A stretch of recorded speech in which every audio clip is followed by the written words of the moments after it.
السلام علیکم دوستو، بسم اللہ الرحمن الرحیم۔ شروع اللہ کے نام سے جو بڑا مہربان اور رحم والا ہے۔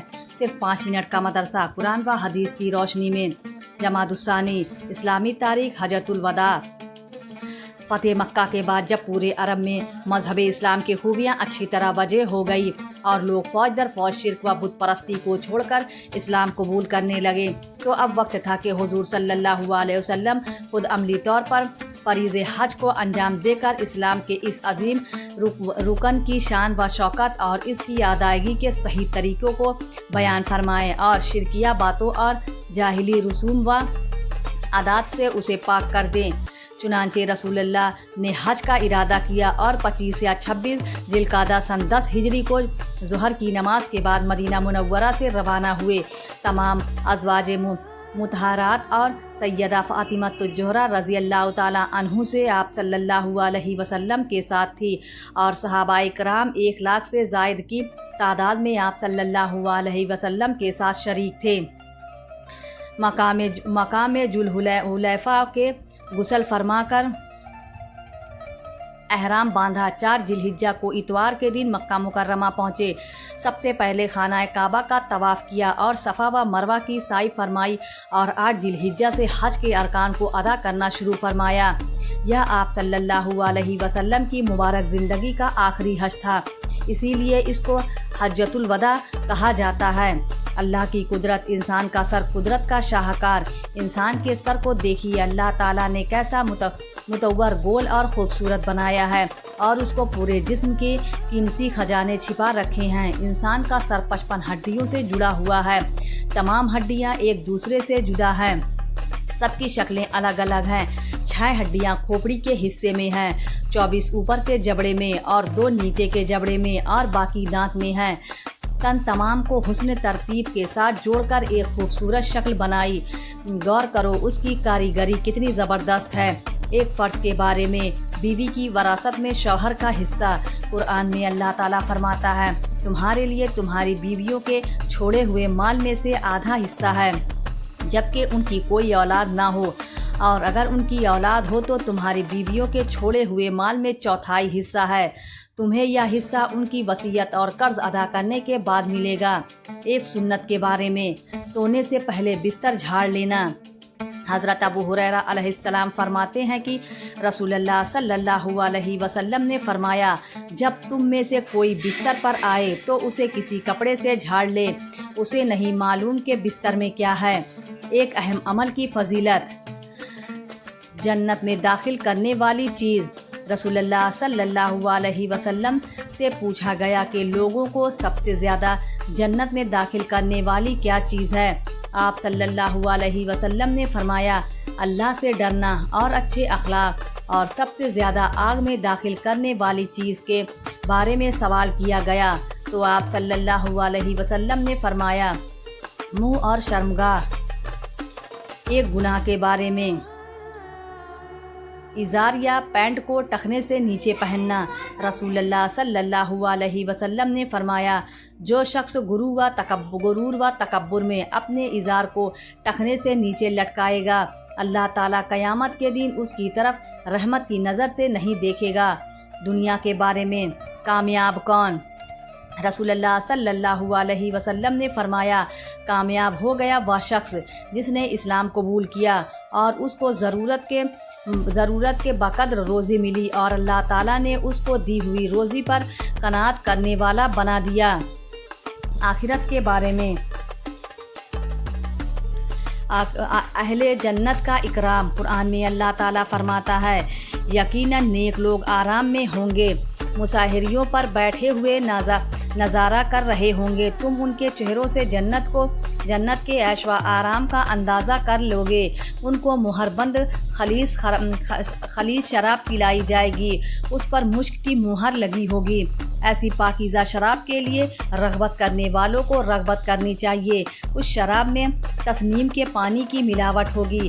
وہ ایک ایسا چشمہ ہے جس میں سے نیک بندے پیئیں گے۔ طب نبوی سے علاج، گائے کے دودھ کا فائدہ۔ رسول اللہ صلی اللہ علیہ وسلم نے فرمایا، گائے کا دودھ استعمال کیا کرو کیونکہ وہ ہر قسم کے پودوں کو چرتی ہے، اس لیے اس کے دودھ میں ہر بیماری سے شفا ہے۔ قرآن کی نصیحت۔ قرآن میں اللہ تعالیٰ فرماتا ہے، کیا ایمان والوں کے لیے ابھی تک ایسا وقت نہیں آیا کہ ان کے دل اللہ کی نصیحت اور جو دین حق نازل ہوا ہے اس کے سامنے جھک جائے اور وہ ان لوگوں کی طرح نہ ہو جائے جن کو ان سے پہلے کتاب دی گئی تھی، یعنی وہ وقت آ چکا ہے کہ مسلمانوں کے دل قرآن اور اللہ کی یاد اور اس کے سچے دین کے سامنے جھک جائیں گے۔ اسلامی تاریخ۔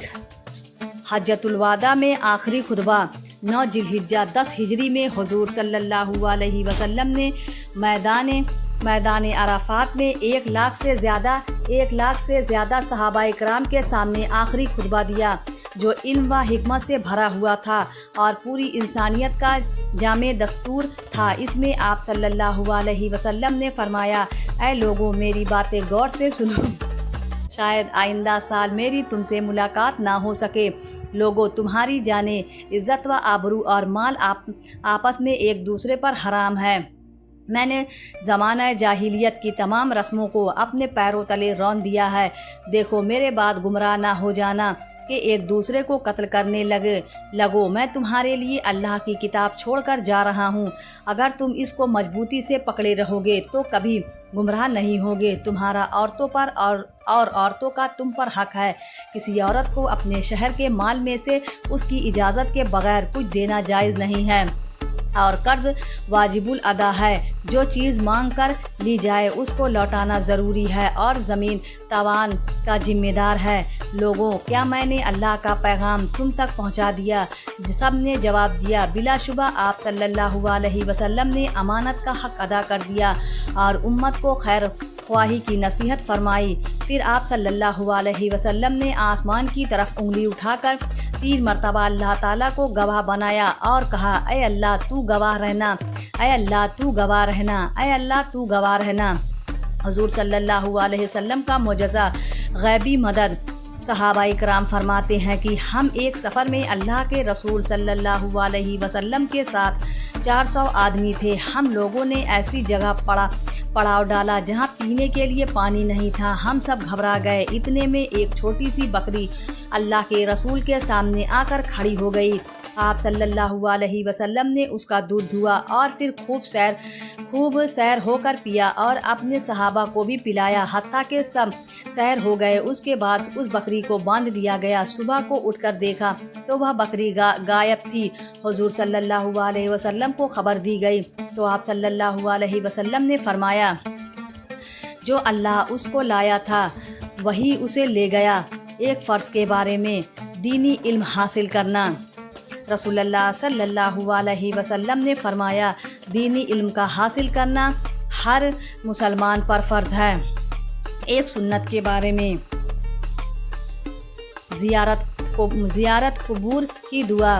رسول اللہ صلی اللہ علیہ وسلم صحابہ کرام کو زیارت قبور کی یہ دعا سکھاتے تھے۔